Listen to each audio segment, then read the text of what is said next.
গোপালগঞ্জ সাদা পাথর।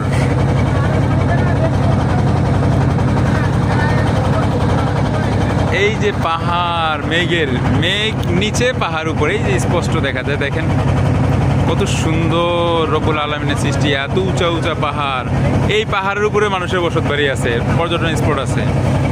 এক পাহাড়ের পিছে এক পাহাড়, এক পাহাড়ের পিছে এক পাহাড়, পাহাড়গুলো ঢাইকে রাখছে মেঘে। পাহাড়ের উচ্চতা কি পরিমাণ!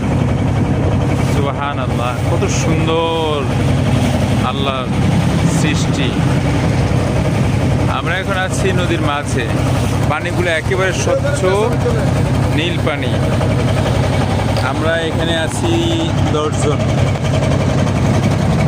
এই যে ভালো না আসা